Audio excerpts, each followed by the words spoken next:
Comme ce soir dans plusieurs villes de France, des manifestations contre les violences faites aux femmes se sont déroulées samedi dernier. À Paris ou Lille, le collectif Nous Toutes a répertorié un nombre de féminicides en augmentation en France sur l'année 2025. Il y a 149 féminicides. Il y en a eu 4 le 20 novembre. 4 en une journée. Et nous ne comptons même pas, par ailleurs, les suicides forcés qui sont estimés à 900. Ces chiffres racontent les vies brisées, les coups, les humiliations, les viols et l'emprise. Cette jeune femme de 20 ans a osé pousser la porte d'un commissariat il y a quelques jours. M'a roué. Le coup de poing, le coup de pied. Après plusieurs mois de violence et 2 tentatives de suicide. J'ai pris des médicaments par épuisement, par peur d'être abandonnée, de ces réactions. Jusque-là, qu'est-ce qui vous empêchait de porter plainte? J'avais de la pitié et de la peur. Inès Messelem avait elle aussi fini par porter plainte 6 fois. Mais en septembre dernier, elle a été tuée par son ex-conjoint laissé libre. La famille dénonce l'inaction des autorités. La police a été avertie à de nombreuses reprises, un téléphone grave danger a même été donné. Et malgré ça, rien n'a été fait. Les premiers meurtriers, ça reste la justice. 2 magistrats préconisent dans un rapport rendu aujourd'hui au garde des Sceaux de mieux repérer les signes de domination et les risques, tandis qu'une proposition de loi transpartisane présentée hier à l'Assemblée nationale entend mieux protéger les victimes. Elle comble les angles morts du droit. Elle propose une prise en charge adaptée, un accompagnement digne, une justice accessible et une prévention enfin à la hauteur. Alors les violences faites aux femmes révèlent-elles une faillite collective de l'État et de la société? Comment sauver des vies en danger?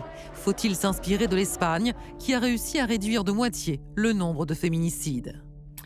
Voici nos 3 invités. Éric Corbeau, bonsoir. Vous êtes procureur général près la Cour d'appel de Bordeaux et vous êtes le co-auteur précisément avec Gwenola Joly-Coz du rapport à vif qui a été remis aujourd'hui au garde des Sceaux et qui vise à mieux prévenir les violences intrafamiliales. Selon vous, la France a besoin d'une révolution de genre, pas moins, pour surmonter les logiques patriarcales. Une révolution au niveau individuel, mais aussi dans les institutions.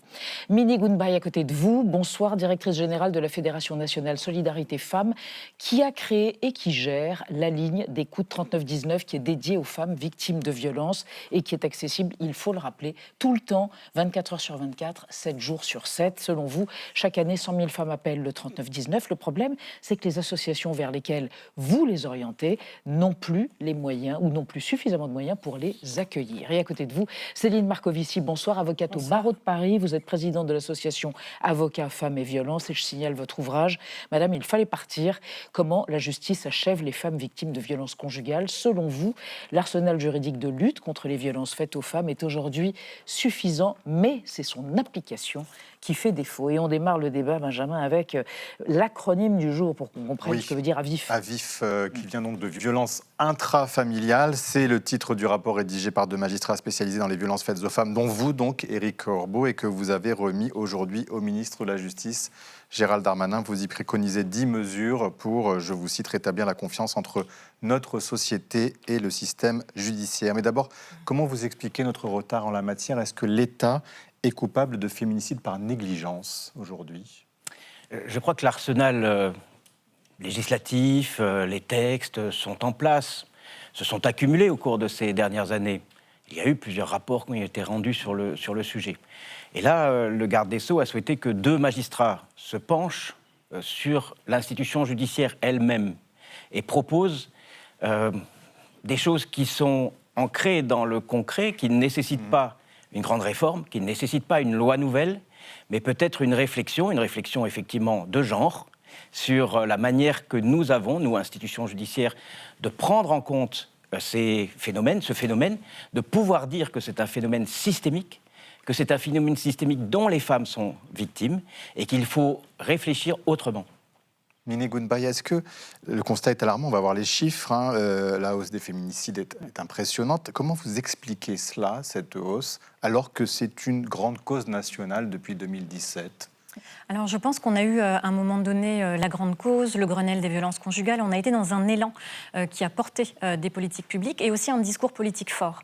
Aujourd'hui, malheureusement, on a l'impression qu'il y a un coup d'arrêt. On entend moins porter cette cause au niveau national et donc ça peut être une explication. Et puis tout à l'heure, vous le disiez en introduction, aujourd'hui, nos associations manquent de moyens. Sur l'année 2026, c'est 30% de moyens en moins annoncés pour nos associations du réseau Solidarité Femmes.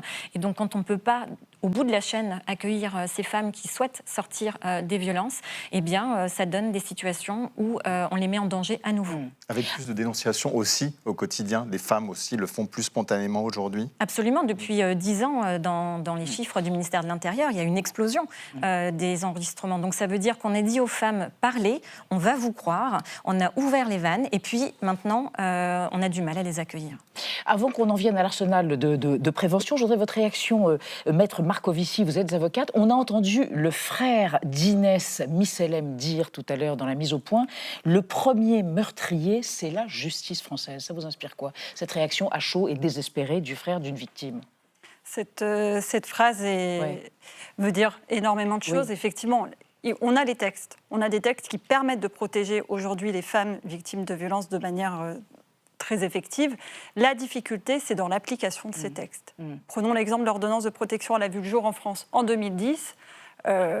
On a mis énormément de temps, la justice, les juges aux affaires familiales ont mis énormément de temps à les rendre. Là, c'est vrai qu'aujourd'hui, ça va tout de même à la hausse. On a de plus en plus d'ordonnances de protection. Je crois que ça doit tourner autour des 4000, mais il y a quelques années, on n'avait même pas atteint les 1000 ordonnances de protection. Et ce que je veux dire également sur l'ordonnance de protection, alors oui, on a les textes, on avance sur les textes, elle a été reformée encore en juin 2024, mais la difficulté, c'est même dans les critères. En fait. C'est-à-dire que nous avons en fait 2 critères essentiels. Et nous, avocats, c'est notre rôle de démontrer que ces critères sont réunis, sont remplis pour qu'il y ait une ordonnance de protection. Il faut prouver la vraisemblance des violences, d'une part, et d'autre part, parce que ce sont des conditions cumulatives, qu'il y a bien un danger actuel. La difficulté, c'est la preuve du danger actuel. Bien souvent, dans les décisions, la vraisemblance des violences, pas de difficulté, on arrive à le démontrer. Maintenant, la notion de danger actuel, et notamment le cas lorsqu'une femme en fait, va quitter le domicile conjugal, encore trop de magistrats vont considérer qu'il n'y a plus de danger, étant donné qu'elle a quitté. Alors que c'est souvent là que ça se déclenche. Absolument. Le nombre de féminicides est beaucoup plus important lorsqu'il y a une séparation. Vous voulez réagir, Éric Corbeau? Oui, je rejoins ce qui vient d'être dit sur les mécanismes de protection qui doivent être renforcés, mais je crois qu'il faut maintenant peut-être aussi mettre le projecteur, non pas sur les victimes qu'on protège, il y a des mesures, on doit les développer, mais sur les auteurs. C'est-à-dire qu'il faut aller regarder les hommes, pourquoi ils sont violents et comment ils sont violents. Et là, réagir à ce niveau-là, en déterminant des critères de criticité, des critères de dangerosité, en regardant les actes des auteurs. Par exemple, vous pouvez nous donner un exemple précis? Qu'est-ce qu'on va regarder chez ces hommes? Ce que nous écrivons dans le rapport, qui sont des choses que nous avons vécues, parce que ça fait 35 ans que je suis magistrat, ainsi que Mme Jolicose, et que nous exerçons des fonctions au plus haut niveau de la hiérarchie judiciaire. Ce que nous voyons, c'est des signes qui sont des signes très avant-coureurs. Les menaces de mort sont un signe manifeste d'une volonté d'aggravation des choses. La strangulation est un élément aussi déterminant. Et puis, bien sûr, le contrôle coercitif. Tous ces micro-actes de la vie quotidienne qui enferment... Par exemple, là aussi, c'est quoi le contrôle coercitif? Le contrôle, l'éloignement de la famille, l'éloignement des amis. Pour mettre sous emprise, c'est ça? Pour mettre sous contrôle coercitif, sous cette cloche, finalement, qui va empêcher la victime et la femme d'en sortir et de jouir de ses droits humains normaux, y compris même dans son domicile. Vous voulez réagir? Oui, je partage ce qui a été dit là, parce qu'en fait, au 39-19, c'est 14% de femmes qui déclarent être menacées de mort. C'est une femme sur 10 qui déclare des strangulations. Donc en fait, tous ces éléments, effectivement, doivent pouvoir être considérés et être pris très au sérieux, et d'aller voir, effectivement, du côté des auteurs, ce qui se met en place. Et ça, nous, les associations, ça fait effectivement des années qu'on le dit également, parce qu'on s'intéresse à ce que la victime prouve qu'elle a été victime, et ça fait peser une charge supplémentaire sur les victimes.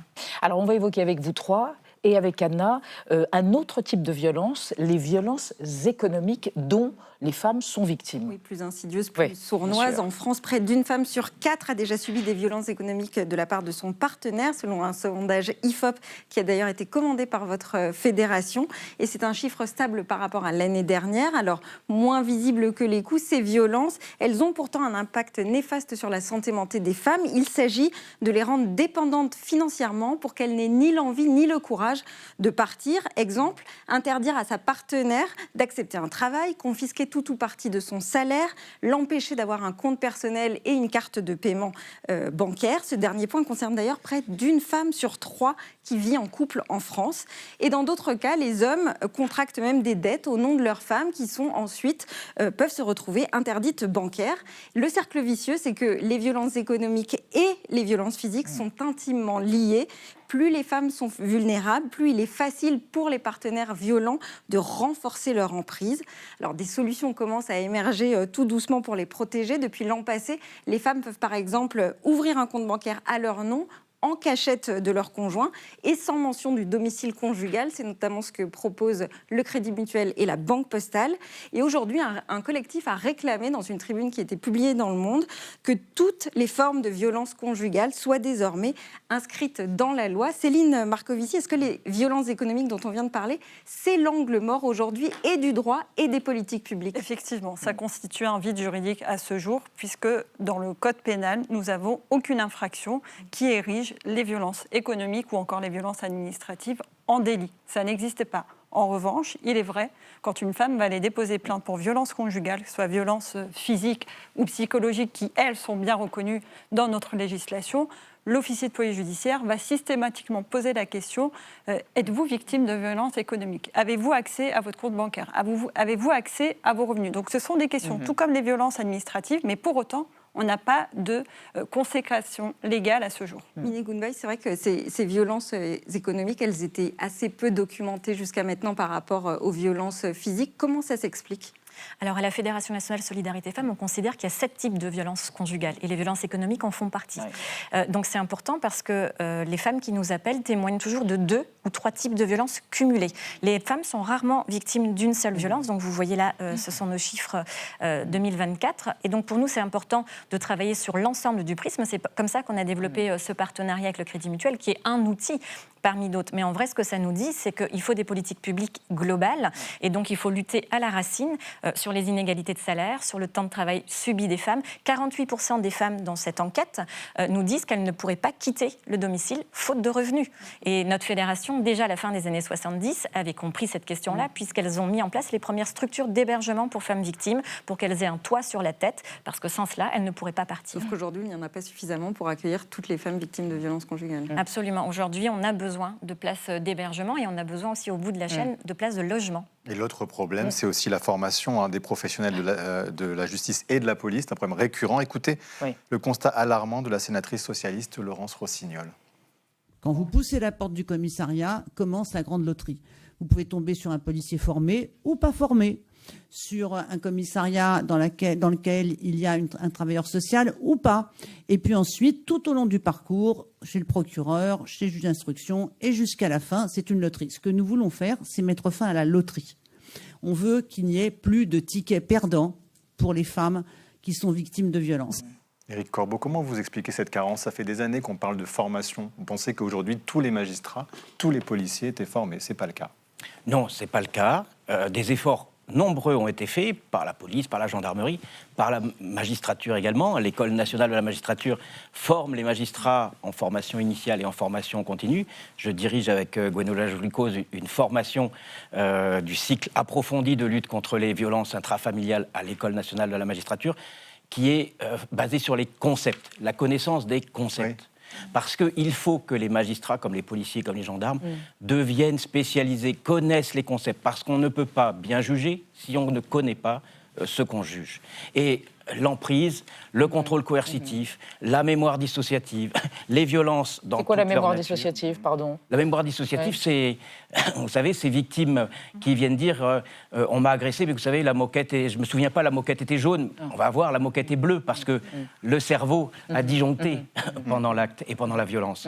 Donc, ce sont ces choses-là qu'il faut connaître pour bien traiter les victimes, pour bien les écouter, pour comprendre pourquoi effectivement, la victime ne se souvient plus exactement pourquoi elle n'a pas pu partir du domicile, pourquoi elle a vécu comme ça dans cet univers clos sans pouvoir s'en échapper. Et si on ne connaît pas ces concepts, on ne peut pas bien traiter ce phénomène. Mais Minnie Goodby, ces femmes qui vous appellent au 3919, ça vous disent, voilà, on ne m'a pas écouté, ça arrive très régulièrement, on ne m'a pas écouté au commissariat, on ne m'a pas entendu dans ce que je disais, c'est régulier, c'est récurrent? Alors, ça arrive encore trop souvent, mais par exemple, des procès emblématiques, comme le procès Pellico, a eu un effet aussi de Dominique Pellico. Qui était sous soumission chimique. Absolument, donc ça nous a fait monter en compétence sur la question de la soumission chimique, des femmes ont pu appeler pour cette question-là, et dans le même temps, elles nous disaient, mais moi, j'ai pas envie de vivre ce qu'elle vit, en fait. Si porter plainte, c'est pour ensuite en arriver à être traité comme ça, être revictimisé, eh bien, peut-être qu'on ne va pas rester, on va rester chez nous parce que la revictimisation, elle est très, très violente pour les femmes. Céline Marcovici, Éric Corbeau évoquait la nécessité d'une révolution de genre. On se demande quand même pourquoi il y a une explosion du nombre de féminicides et d'agressions en France. Est-ce qu'il y a quelque chose qui est lié à un retour de masculinisme, à une haine décomplexée des femmes, l'influence des réseaux sociaux? On essaye de comprendre. Est-ce que vous avez un début, quelques indices? Absolument. À mon sens, l'évolution des réseaux sociaux, vraiment, à vitesse grand V, a forcément une influence sur ce phénomène de violence faite aux femmes, sur cette violence genrée. Et c'est vrai qu'en fait, il faut aller à la source, finalement. Et on parlait de la nécessité de se rendre dans les écoles. Alors, c'est déjà mis en place. De faire de la prévention dès le plus jeune âge. Dès le plus jeune âge. Effectivement, l'égalité femmes-hommes est un concept très important, mais on disait même, j'ai lu les dernières informations, d'aller même dans les écoles maternelles, en fait, de vérifier, dès le stade de l'école maternelle. Avant, on parlait plutôt du collège, lycée, ils ont école 3 ans à la primaire, maternelle, en éducation civique, mais là, on se dit, pour remonter au plus jeune âge, école maternelle, et vérifier s'il n'y a pas déjà des violences au sein de leur famille. Vous êtes d'accord avec ça, Éric Corbeau? Ça vient dès la petite enfance. Déconstruire ce patriarcat. C'est pas le sujet, mais effectivement, nous sommes quand même adossés à des milliers d'années de domination et de patriarcat. Et la justice a travaillé pendant longtemps sur un code civil Napoléon qui prévoyait le devoir d'obéissance de la femme. Peut-être aussi parce qu'il y a eu beaucoup d'hommes dans la magistrature pendant des années aussi, qu'elle n'a pas pris à bras-le-corps ce sujet. Et vous savez, des hommes, il y en avait beaucoup partout. Et je crois que ce n'est pas le sujet. Je suis un homme mâle blanc, dominant, de 60 ans. Ça ne m'empêche pas de décrire ça, voyez-vous.